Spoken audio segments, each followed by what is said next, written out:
రాజకీయంగా సంచలనం సృష్టించిన ఓటుకు కోట్లు కేసు ఎంతవరకు వచ్చింది? కీలక ముద్దాయి A1 రేవంత్ రెడ్డికి బెయిల్ రావడంతో కేసు స్పీడ్ తగ్గిందా? కోర్టులో ఎదురు దెబ్బ తగలటంతో ఏసీబీ దర్యాప్తు మందగించిందా? వాయిస్ రికార్డ్స్తో కేసు వేగం పెరుగుతుందా? ఓటుకు కోట్ల కేసులో అసలు ఏం జరుగుతోంది? ఇప్పటివరకు ఫస్ట్ హాఫ్ అంతా సాఫీగానే సాగినట్లు కనిపిస్తోంది. మరి సెకండ్ హాఫ్లో ఎలాంటి ట్విస్ట్లు ఉండబోతున్నాయి? సెకండ్ హాఫ్లో కేసు మరింత స్ట్రాంగ్ అవుతుందా? స్లో అండ్ స్టడీగా ముందుకు వెళ్తుందా? బాస్ సంగతి తేలుతుందా? రేవంత్తోనే కథ కంచికి వెళ్తుందా? సెకండ్ హాఫ్లో ఏం జరగచ్చు? సెకండ్ హాఫ్లోకి వెళ్లే ముందు ఇప్పటి వరకు ఏం జరిగిందో ఒకసారి చూద్దాం.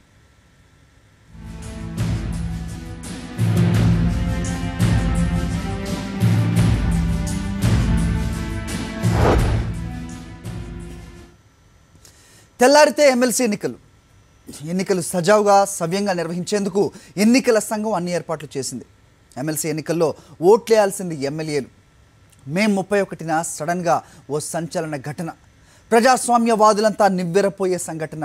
ఎమ్మెల్సీ ఎన్నికల్లో ఓటేయాలని ఓ ఎమ్మెల్యే మరో ఎమ్మెల్యేను కొనుగోలు చేయడానికి చేసిన ప్రయత్నం చూసి అంతా ఆశ్చర్యపోయారు. తెలుగుదేశం పార్టీకి చెందిన Kodangal MLA Revanth Reddy TRS nominate చేసిన ఎమ్మెల్యే ఎల్విస్ స్టీఫెన్సన్కు డబ్బులు ఇస్తూ అడ్డంగా దొరికిపోయారు. సికింద్రాబాద్ పద్మారావు నగర్ ప్రాంతంలో జరిగిన ఈ కొనుగోలు ఘట్టం సీక్రెట్ కెమెరాస్లో సుసాక్ష్యంగా రికార్డ్ అయ్యింది.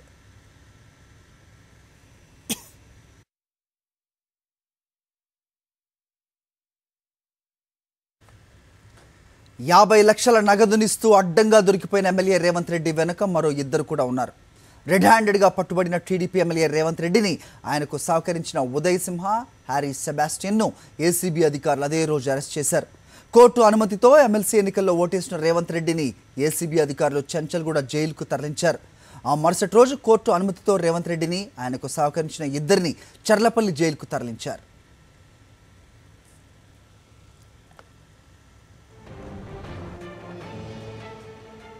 ఓటుకు కోట్ల కేసులో పట్టుబడింది 50 లక్షలే అయినా మొత్తం బేరం కుదిరింది మాత్రం 5 కోట్లకు.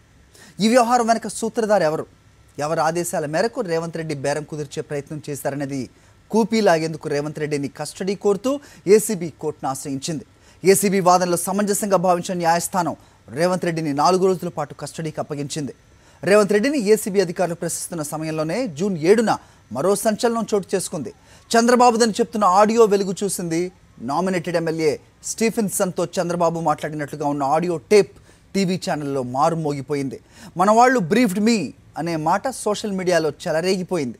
చంద్రబాబుతో అనుబంధం ఉన్న వాళ్ళంతా ఆడియో టేపులో ఉన్న వాయిస్ చంద్రబాబుదేనని ఖరాఖండిగా తేల్చి చెప్పారు.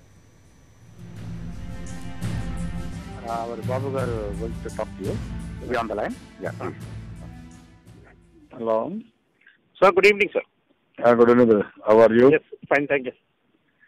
మన వాళ్ళు they briefed me. Yes, sir. I am with you, don't bother. Right, sir. For everything I am with you. Ah. What all they spoke, we will honor. Yeah, right, sir. Freely you can decide, no problem at all. Okay, sir. That is our commitment, we will work together, no problem. Right. Thank you. Welcome. Thank you. Right. Audio టేపులు వెలువడిన వెంటనే కేసులో వేగం పుంజుకుంది. రేవంత్ వీడియోలో అన్న boss ఎవరనేది తేలిపోతుందని అంతా భావించారు. ఓటుకు కోట్ల కేసులో మరికొందరి పాత్ర ఉందనే అనుమానాలను బలపరుస్తూ టీడీపీ ఎమ్మెల్యే సండ్ర వెంకట వీరయ్యకు ఏసీబీ నోటీసులు జారీ చేసింది. విచారణకు హాజరు కావాలని ఆదేశించింది. ఎమ్మెల్యే క్వార్టర్స్లోని నివాసంలో సండ్ర లేకపోవడంతో ఆయన ఇంటి గోడకు నోటీసులు అంటించారు. అదే సమయంలో ఓటుకు కోట్ల వల్ల లబ్ధి పొందే టీడీపీ నేత వేం నరేందర్ రెడ్డిని కూడా విచారణకు పిలిపించింది ఏసీబీ. ఎమ్మెల్యే కోట ఎమ్మెల్సీ అభ్యర్థిగా వరంగల్ జిల్లాకు చెందిన టీడీపీ నేత వేం నరేందర్ రెడ్డి పోటీ చేశారు. పిలిచిన వెంటనే వేం నరేందర్ రెడ్డి ఏసీబీ విచారణకు హాజరయ్యారు. నోటీస్ జారీ చేసిన టీడీపీ ఎమ్మెల్యే సండ్ర వెంకట వీరయ్య విచారణకు హాజరు కాలేదు.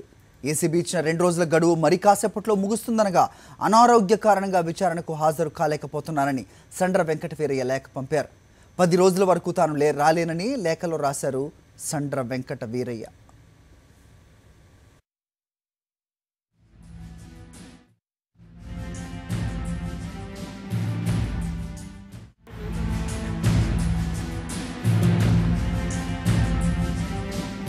ఓటు కొనుగోలు చేసేందుకు రేవంత్ రెడ్డి 50 లక్షలు ఇస్తూ అడ్డంగా పట్టుబడ్డం చంద్రబాబుదని చెప్తున్న ఆడియో టేపులు వెలుగు చూడటం 2 తెలుగు రాష్ట్రాల్లో రాజకీయంగా తీవ్ర సంచలనం సృష్టించింది. అడ్డంగా దొరికిపోయిన చంద్రబాబు రాజీనామా చేయాలని అటు ఆంధ్రప్రదేశ్లో ఇటు తెలంగాణలో తీవ్ర స్థాయిలో డిమాండ్స్ వచ్చాయి. నిస్సిగ్గు రాజకీయాలు చేయవద్దని చంద్రబాబుపై విపక్షాలు మండిపడ్డాయి. రాజకీయంగా ఉక్కిరిబిక్కిరైన చంద్రబాబు కేసుకు రాజకీయ ట్విస్ట్ ఇచ్చే ప్రయత్నం చేశారు. ఆడియో టేపుల్లో ఉన్నది తన వాయిస్ అవునా కాదా అని చెప్పకుండా ఫోన్ ట్యాపింగ్ అంటూ కొత్త పల్లవిని అందుకున్నారు. తెలంగాణ ప్రభుత్వం తమ ఫోన్లు ట్యాప్ చేసిందని గగ్గోలు పెట్టి కేంద్రానికి ఫిర్యాదు చేశారు. ట్యాపింగ్ జరిగిందని చెప్పేందుకు అన్ని ఆధారాలు ఉన్నాయని చెప్తూ కేంద్ర హోంమంత్రి రాజ్నాథ్ సింగ్, ప్రధాని నరేంద్ర మోదీ, ఆఖరికి రాష్ట్రపతి ముందు కూడా మొరపెట్టుకున్నారు.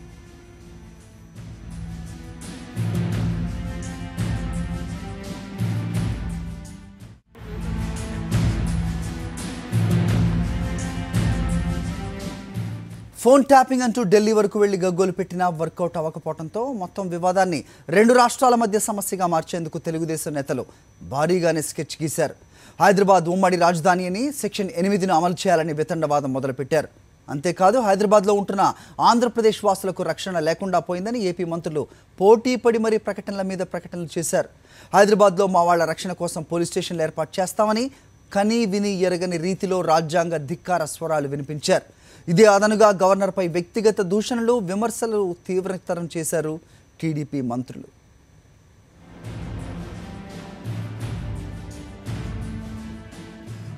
ఏసీబీ కస్టడీ పూర్తయిన తర్వాత బెయిల్ కోరుతూ రేవంత్ రెడ్డి ఏసీబీ కోర్టులో పిటిషన్ దాఖలు చేశారు. కీలకమైన ఈ కేసులో లోతైన విచారణ జరపాల్సిన అవసరం ఉందని, ప్రస్తుత పరిస్థితుల్లో బెయిల్ మంజూరు చేయరాదని ఏసీబీ గట్టిగా వాదించింది.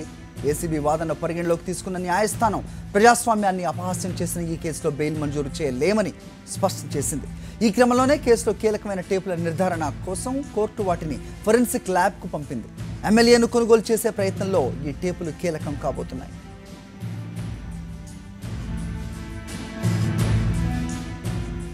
హలో. Yeah brother.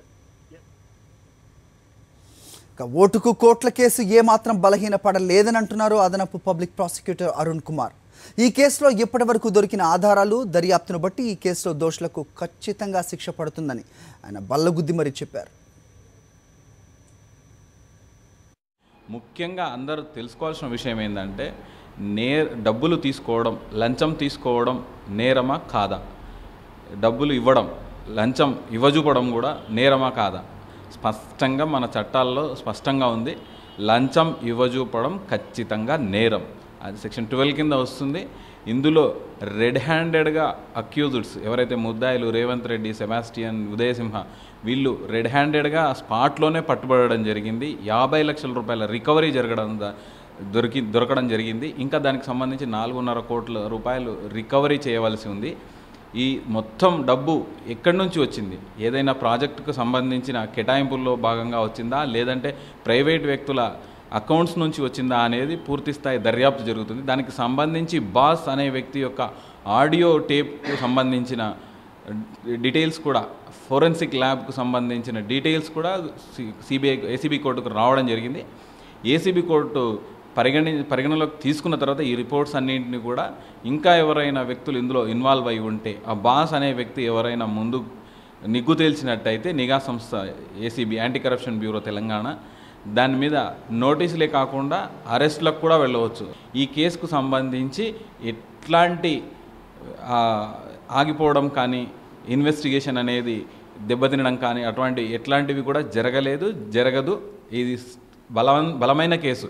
భారత శిక్షా స్మృతి, భారత పౌర స్మృతిలో అత్యంత కఠినమైన కేసులు ఇవి. ఫోర్జరీకి సంబంధించి కానీ, చీటింగ్కి సంబంధించి కానీ, ఇట్లాంటి రెడ్ హ్యాండెడ్గా పట్టుబడ్డ కేసులు మాత్రమే ఖచ్చితంగా 99% ప్రూవ్ అయ్యే కేసుల్లో ఇట్లాంటి కేసులు ఉంటాయి. ఇది అట్లాంటి కోవలకే వస్తుంది.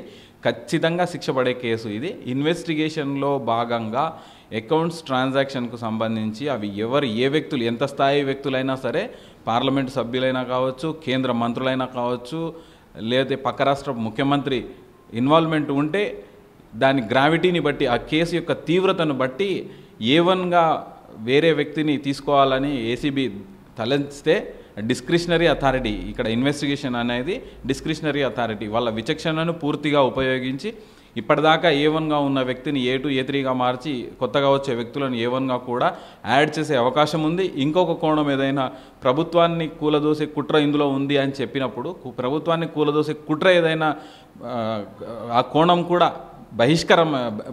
బహిష్కృతం అయితే బయటికి వస్తే ఖచ్చితంగా ఇంకా కొన్ని సెక్షన్స్ కూడా యాడ్ అయ్యే అవకాశం ఉంది. ప్రభుత్వాన్ని కూలదోయడం అంటే చాలా పెద్ద విషయం. ఇది రాజ్యాంగపరమైన ఒక నేరం కిందికి వస్తుంది. కాబట్టి ఇంకా కేసు యొక్క తీవ్రత పెరిగే అవకాశాలు ఉంటాయి. కేసుకు సంబంధించి ఇన్వెస్టిగేషన్లోకి మళ్ళీ బెయిల్ మీద వచ్చిన అక్యూజ్డ్ను కూడా అరెస్ట్ చేసే అవకాశాలు కూడా ఉంటాయి.